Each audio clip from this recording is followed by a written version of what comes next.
Bonjour, ça va peut-être vous surprendre, mais dans ce beau décor champêtre, je vais vous parler de ma détestation des éducateurs, ce qu'on appelle les éducateurs de rue, enfin plus précisément d'une certaine race d'éducateurs. Cette race particulière qui a commencé au début des années 70. Je veux parler bien entendu des éducateurs gauchisants, sociologisants, pétris d'études sociologiques, à cheveux longs. Vous avez tous connu, je suppose, que vous voyez de quel type d'éducateur je veux parler. Le genre d'éducateur adoré des jeunes en difficulté, comme on dit. Pourquoi je déteste cette race d'éducateurs-là ? Parce qu'ils sont dans la bienveillance. Ce sont des éducateurs qui sont dans l'ouverture d'esprit, la compréhension, dans l'éducation sous l'aspect ludique. Ils ont beaucoup d'empathie pour tout ce qui est jeune à la dérive. Je déteste ça parce que c'est exactement la négation de l'éducation. C'est l'antithèse de tout ce qui peut justement rendre dur, ériger une jeunesse de manière droite et forte et dure. Non, parce que là, avec ce genre d'éducateurs-là, on est dans le culte de la mollesse, de la tiédeur. C'est toujours être bienveillant, attentionné, ouvert, tolérant, etc.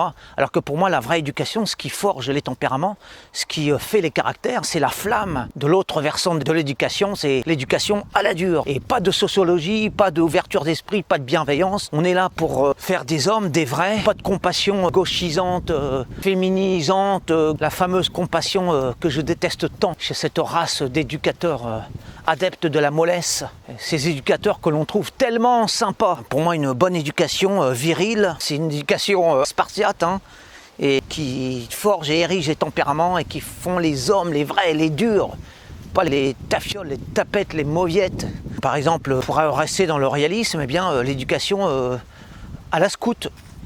Éducation de droite, où on n'est pas du tout dans le compassionnel stérile, on n'est pas dans la tolérance et l'ouverture qui ne débouche que sur du néant en fait. Parce que c'est pas avec ça qu'on fabrique des chaînes. Si vous prenez des fétus de paille, si vous êtes dans le compassionnel, dans le sympathisme de ces fétus de paille, vous n'en ferez rien. C'est pas avec ça que vous allez faire des beaux chênes virils, etc., etc. Donc cette race d'éducateurs-là, je déteste, je les supporte pas. Ils me font penser à tous ces profs sympas, comme ils disent dans les lycées, là, les profs de philo plus ou moins séducteurs, à cheveux longs, et toujours intellectualisants, comme ça, sociologisants. Tous ces esprits amollis, pétris de sociologie, ils n'éduquent pas du tout. Ils avachissent les esprits. On voit ce que ça donne au final. On n'est pas dans la vaillance, on n'est pas dans ce qui faisaient les hommes d'autrefois, parce que la génération actuelle n'a même pas idée.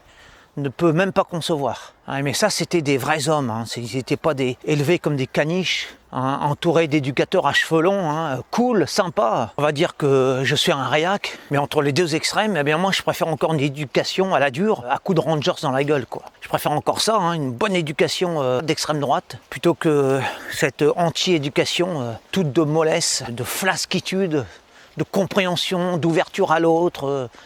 De tentative de se mettre à la place de l'autre, là. C'est pas comme ça qu'on éduque les jeunes. On les éduque à la poigne.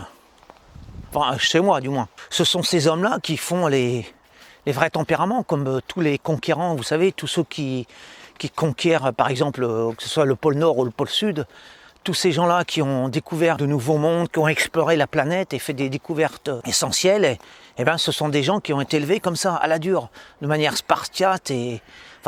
Pour moi, c'est l'éducation normale, classique, quoi. Et c'est avec ça qu'on fait des vrais hommes pleins de flammes, pleins de feu, pleins de braise, de virilité, de dureté, de marbre. Après, vous faites quoi ? Vous faites des sociologues, vous faites des générations parfaitement avachies, frileuses, qui sont perdus dès lors qu'ils n'ont plus l'iPhone à la main. Ils s'abruttissent tous avec leurs iPhones.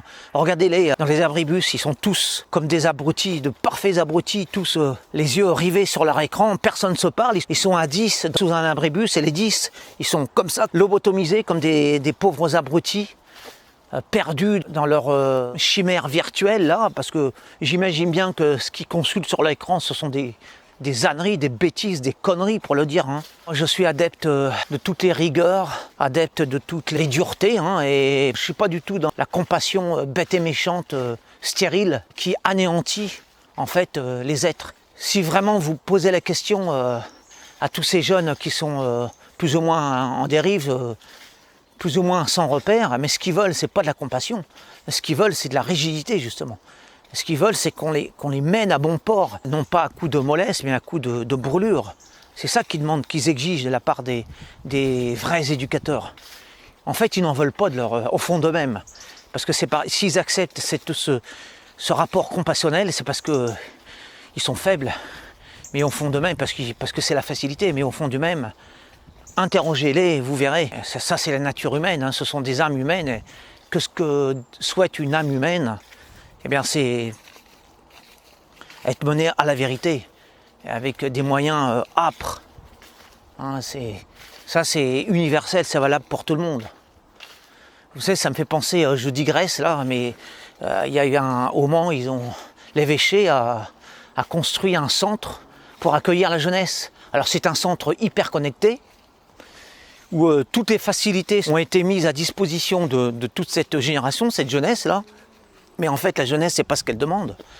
Au contraire, la jeunesse, elle réclame de l'austérité, de l'âpreté. Au fond d'elle-même, la jeunesse refuse toutes ces facilités que l'Église, justement, pour se rapprocher de la jeunesse, elle croit que c'est avec ces moyens technologiques, ces moyens modernes qu'elle va séduire la jeunesse. Pas du tout. La jeunesse, elle réclame de l'austérité. Elle n'en veut pas, elle ne veut pas de cette facilité que lui offre l'évêché qui est complètement inconscient. Alors, des millions d'euros consacrés à une imbécilité pareille. Alors moi, je suis certain que si l'évêché avait choisi d'accueillir toute cette jeunesse dans un cadre austère, dans un cadre dépouillé, sobre, et sans hyperconnexion, sans connexion du tout, eh bien là, je suis certain qu'elle aurait eu beaucoup plus de succès qu'actuellement.